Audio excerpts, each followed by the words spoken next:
శుభమంగళవారము. ఈరోజు శ్రీ ఆంజనేయ స్తోత్రం పఠించుకుందాము.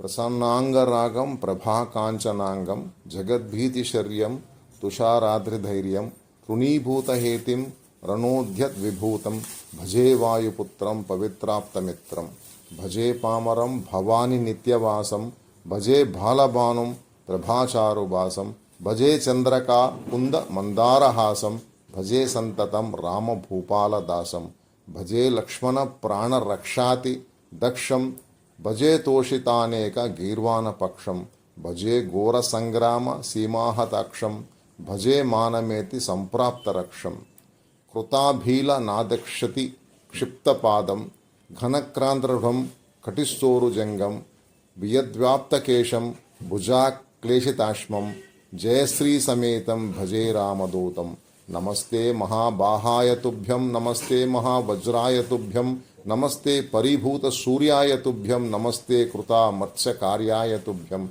నమస్తే సదా బ్రహ్మచార్యాయ తుభ్యం నమస్తే సదా వాయుపుత్రాయ తుభ్యం నమస్తే సదా పింగళాక్షాయ తుభ్యం నమస్తే సదా రామభక్తాయ తుభ్యం హనుమద్భుజంగ ప్రయాతం ప్రభాతే ప్రదోషేపి వా అర్ధరాత్రేపి మత్స్యం పఠనన్యతోపి ప్రముక్తాఘజాలాః సదా సర్వదా రామభక్తిం ప్రయాతి. వజ్రకాయుడు దేహం వజ్రం కఠినం దుర్భేద్యం. అందుచేతనే స్వామిని బజరంగ బలి అని కొలుస్తాము. ఆపదలో ఉన్నప్పుడు ఈ నామం స్మరించినంతనే సమస్త శుభాలు కలిగి ఉత్సాహం కలుగుతుంది, కష్టాలు తొలగిపోతాయి. కురుక్షేత్ర యుద్ధంలో అర్జునుడు హనుమంతుని పతాకమును తన రథంపై ఉంచి శత్రువులను సంహరించాడు. ఆ విధంగానే భక్తులు శ్రీరామ హనుమల నామాలు ధ్యానించి కార్యసాధన చేసిన ఎడల విజయం తథ్యం. శ్రీరామ హనుమల నామస్మరణ భక్తుల విజయానికి సోపానాలు. రావణ సంహారానంతరం అయోధ్యకు పయనమై వెళ్తున్న రామచంద్రుడు నీకేమి కావాలను హనుమను అడిగాడు. అప్పుడు హనుమ, స్వామి, నాకు ఏ కోరికలు లేవు. నాకు ఏ రూపము చూచినా అందులో నీ రూపమే కనిపించాలి. ఏ శబ్దము వినిపించినా అందులో సీతారాముల నామమే వినిపించాలి.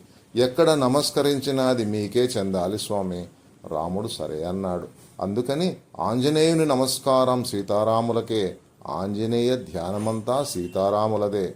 సీతారాములకు నమస్కరిస్తున్న హనుమకి నమస్కరించడం సీతారాములకు మరింత ఇష్టం. ఎందుకంటే భగవంతుడు తనకు చేసిన నమస్కారం కంటే తన భక్తునికి చేసిన నమస్కారానికే ఎక్కువ ప్రాధాన్యం ఇస్తాడు. అహం స్మరామి మద్భక్తం. ఓం శ్రీరామ జయ రామ జయ జయ రామ. జై శ్రీ హనుమాన్.